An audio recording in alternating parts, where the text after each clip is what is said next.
It's the end of April, April 29th, and the Seed Time app tells me it's time to transplant my pumpkins, my squash, my watermelon out into the garden. So they've had enough of being in those little containers anyway, so let's go plant them out.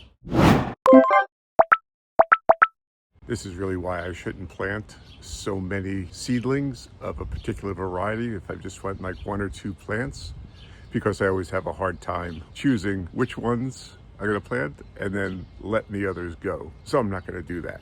First, they're being planted in different spots around the garden. I've got watermelons, pumpkins, and cantaloupe going in the main garden. And I'm not even sure I grew any cantaloupe. So maybe I'll be planting something else where the cantaloupe is. The watermelon cantaloupe are supposed to be going over this trellis right there. That's the entrance to the garden. And then the pumpkin is going in the big bed where I planted it last year. But I think I'm gonna put the large pumpkin plant into that bed, and I'm gonna plant the smaller pumpkins in a bucket or barrel actually, and let them grow elsewhere in the garden. And then my honeynut squash is going on my trellis, just where my slicing tomatoes are going to be planted. I was supposed to have 3 tomatoes over there. I don't think I need 3 tomato plants, just 2. It's 4 foot wide, so I can fit 4 plants there. So I'll put something else to go up that trellis as well. I don't know if it'll be a second honeynut or one of the other plants, because I got a lot. So this is the bed that the pumpkin is going to go into. As I said, I planted pumpkins here last year. I actually planted 2 pumpkins here. I had one back here, I think, and then one over here. Figured I'd be circling them around. Well, they had a mind of their own. They grew up this fence, all along the fence. They grew up the trellis right over here. They were everywhere. So I got a bunch of pumpkins off of it, but I'm only gonna put 1 in here. That's because it's the seeds from the large pumpkin I saved. And I figure that's gonna be much larger than the vine might be much larger than the smaller pumpkin vines, although the small ones were pretty long anyway. So this is what I'm talking about with the plants. They all look very healthy, a little tinged around of yellow around the edges of some of the plants, but they all look good. And I don't know which one to choose for the garden. For some reason, this one, just looks a little bit stockier, but has the growth of the leaves. These are a little bit longer, and their leaves are only just coming out. And this one's just a little bit more yellow than the other, although these leaves are not important. So I think I'm gonna go with this one. And this is my, I grabbed up, oh, okay. No, I'm not, because this is a small pumpkin. Good, I only did 2. Phew. So now I've got to choose between this one. So this is what I'm talking about. The pumpkins look very healthy. This one here and this one here are the large pumpkins, so I got to choose between them. These 2 are the smaller pumpkins, and I'm probably going to go with this one just because it's stockier, but it's got a little bit further along in the leaves. These are a little bit longer. The leaves here are a little bit yellower, but these leaves actually don't matter. These are the first leaves. Between this one and this one, I really don't know which one to choose, and I'm sure it doesn't really make all that much difference since they're both similar. So I'm going to go with the one that's a little bit easier, which I think is this one here. So I'm going to plant it, as I said, back here in the corner, and just let it grow all throughout the bed here. But first I'm going to amend the soil with some bone meal, and since I'm out of blood meal, I'm going to add in some aged chicken manure. I thought I'd show you the difference between, quote, fresh chicken manure and aged chicken manure. This is fresher stuff. This is stuff I've just been collecting for the past week or so, 2 weeks. And although it's got like dried bits and stuff, it's only a couple of weeks old. This is the aged compost. This is about 7 months, 8 months, just sitting in this bucket, not doing anything. It looked like that when it was in there, but now it looks like that. Well, there's obviously a lot of bedding in here. This is shredded hemp, and I use that as the bedding in the coop. So it has some of that in there, but chicken manure is high in nitrogen, plus a lot of other nutrients that the plants need. Fresh, it might burn the roots, but aged at least 6 months, and there's no problems putting it into the ground. So I'm actually going to dump this out into a big container so I can get the stuff that's on the bottom, which is even older, which is the oldest, I should say. This here might be 6 months, while the stuff on the bottom is like 7, 8 months. So like the other beds here at the home garden, there's a layer of compost that was put down in the fall, and then it was covered with a layer of chopped leaves, and then on top of that was the pre-compost from the kitchen composter. So that's all been out here. Actually, that pre-compost was put out here during the winter, and it's been breaking down since then into the soil. I'm going to plant it back here, I think. My Dollar Tree trowel is beginning to give up the ghost here.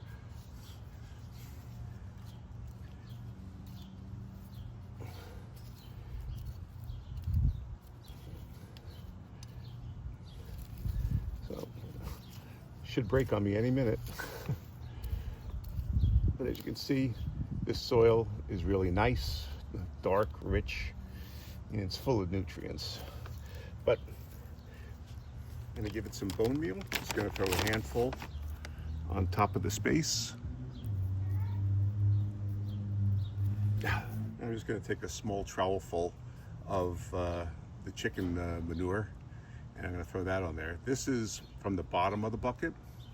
It's a lot more damp, and it's also more broken down than the stuff that was actually on top of the bucket. And now I'm just gonna dig it all in until my trowel breaks. Then I'll go get my other trowel.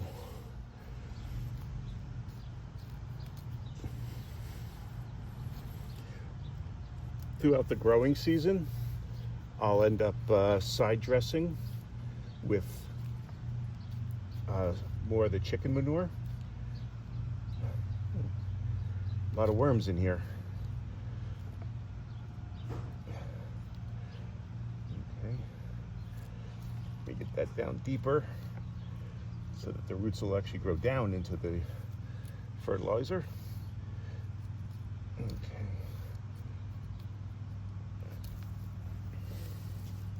So it's got a nice root system growing in there. Not as advanced as I thought it was, which I guess is good since it hasn't started circling around the cup. But I'm going to now put that in, cover it up, and then make a little well around it to trap the water when it rains or I water. That's one other thing I want to do, is get one of my marker stakes and put it in there, because when these things start getting thick, finding where you planted the plant actually becomes difficult. So wanting to water and fertilize around the root system becomes a challenge. So I've got my marker. And I'm just gonna drive that into the ground. Cliff at Castle Hill Garden, I know, uses this, and what he does, he takes 2-liter soda bottles and he cuts off the bottoms of them and then puts them over the stake and drops one down onto the at the bottom. As the plant grows and it gets more voluminous with leaves, and it becomes tough to see the bottle, he takes another one and puts it on top of that, and he'll go up as high as necessary. And that way he just takes the water and pours it into the top bottle, and then it just drains down. So he'll fill up the top bottle with water, and it'll drain down to the roots of the plant, and that way it'll always have enough water. I don't drink any bottled soda, and I actually don't drink soda anymore. But I may be able to come up with some bottles and do that. Right next door in this small little box is where I had grown a tomato last year. This is where the cantaloupe was supposed to go, except I never planted any cantaloupe. So what I'm going to do is take one of the small pumpkin plants, plant that in here, and then train it up this string and let it grow up the trellis. And then I can support any pumpkins that develop. That's what I did last year, and it worked out fine. So I'm going to do the same again, amend the soil with some bone meal and chicken manure, and then do the plant.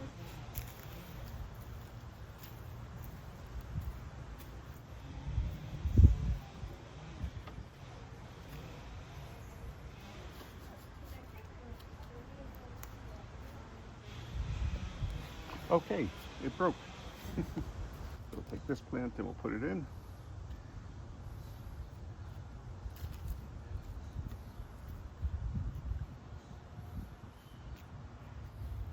Move some of the mulch back in around it.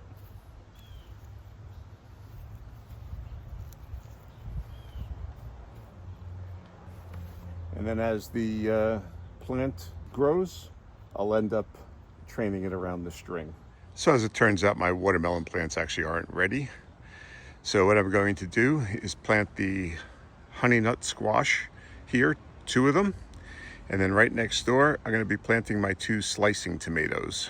This is 4 foot wide, so I only need like a foot for each. And then they grow up the trellis, and we should be good. I did grow a slicing tomato here, and I think this is where the slicing tomato originally originated from, was here. So I'm going to prepare the bed just as I did before, except here I'm going to add in some garden lime, some Epsom salts, and some boron, some borax to get the boron. And that's just to help with the tomatoes with any potential blossom end rot.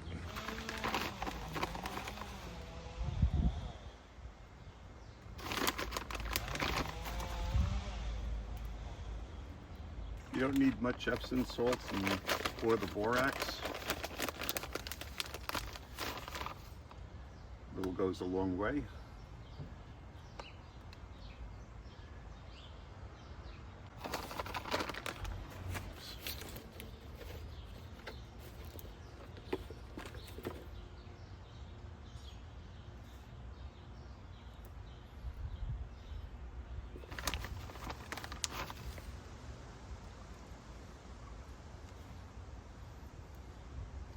And then my aged chicken manure.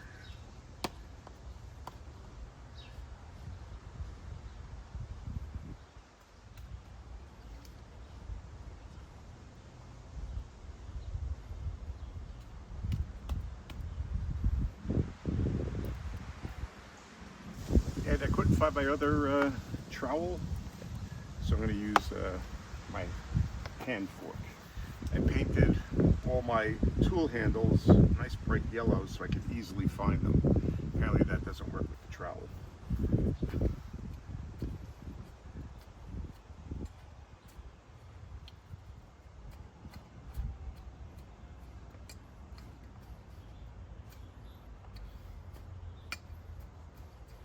So 7 out of the 8 plants grew. Oh, actually no, 8 out of the 8 plants grew, so I got 100% germination. Not separated, I'm just gonna cut this plant off here. And I'll plant this one in the ground.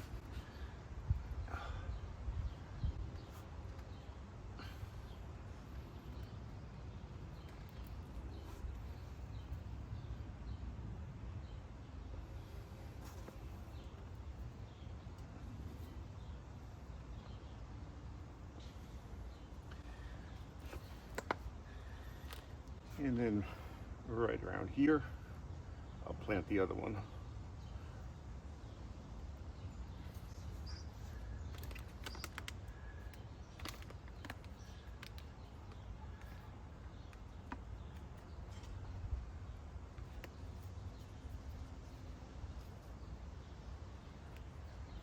Okay, what do we got here?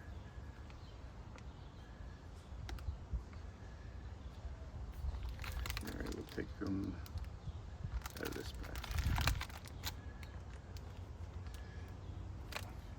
All right, so got two fairly comparable plants here, but this one's a little bit further along with the leaf, so I'm going to get rid of this one.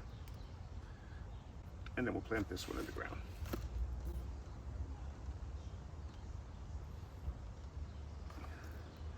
Right there. Shame to get rid of those, but definitely don't need them. But I'm going to keep these, again, just in case those two plants something happens to. I'm going to do one right here. This one's got to go down a little bit deeper because these are planted in solo cups.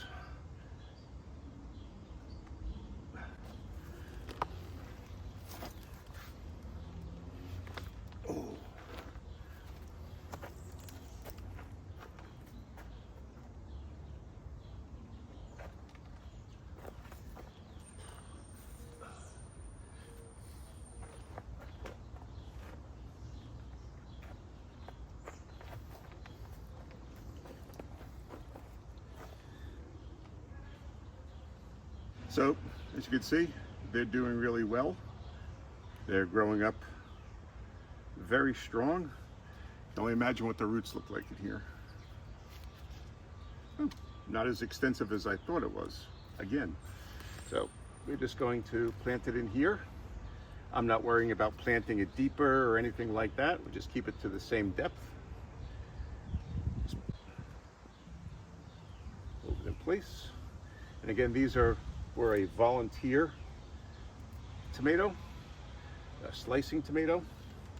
So I don't know what variety it is, but the tomatoes are near perfect. And this one will go in right here.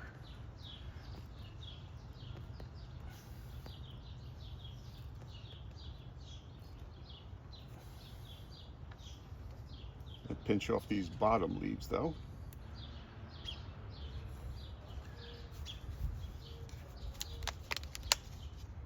Oh, this one's root system is a little bit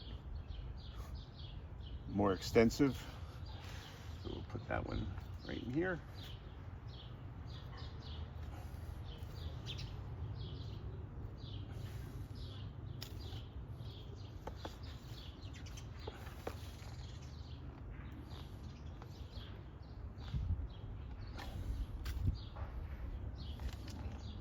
Put the marker in here.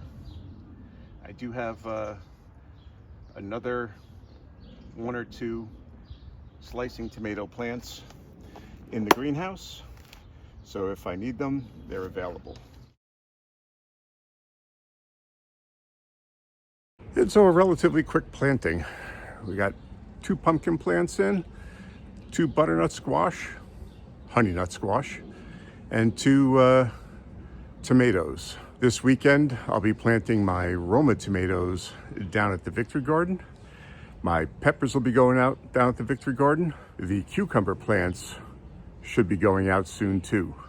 Plus, I guess in a week or so, the watermelon plants will go out, or plant will go out onto the trellis there. So we've got a lot going on here, which is fun. Always good to get your plants into the ground, into the garden. Feels like you're actually gardening then.